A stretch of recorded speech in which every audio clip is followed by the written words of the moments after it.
Bismillahirrahmanirrahim. Ulum ustadım. Ey dostlarım, nasihatım sizlere. Dostlar kadrin bilin, ulum ustadım. Hurmat goyun ata ene ustada. Dostlar kadrin bilin, ulum ustadım. Ilimli insanda ahlak edep bar. Gelin oqing medrese bar, mektep bar. Ilm öğretecek ustad, qalam kitap bar. Dostlar kadrin bilin, ilm ustadin.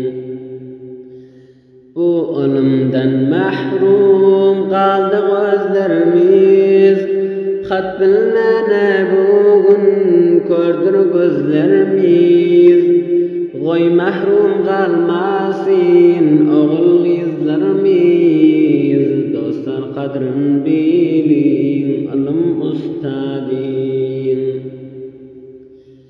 Çağalarımız mektep molla berelin. Azap çekip son hüzürün görelin. Basavatlar hatarına girelin. Dostlar kadrin bilin, ilim ustadin.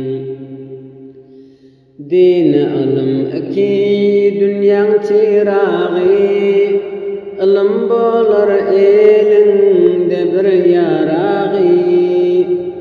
Ilimdir insanın derur gereği.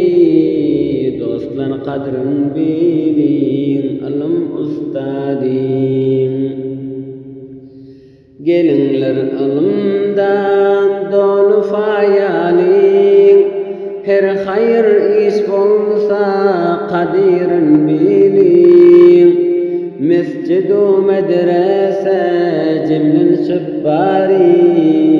Dostlar kadrin bilin, ilim ustadin. Ilimsizlik tasir etti din maza. Sada Türkmen diyen köp boldy bize. Bizler hem galmalin başgadan iza. Dostlar kadrin bilin, ilim ustadin. Ey dostlarım, nasihatım sizlere. Dostlar kadrin bilin, ilim ustadin. Hurmat goyun ata ene ustada. Dostlar kadrin bilin, ilim ustadin. Hurmat goyun ata ene ustada. Dostlar kadrin bilin, ilim ustadin. Dostlar kadrin bilin, ilim ustadin. Ve minallahi tevfik.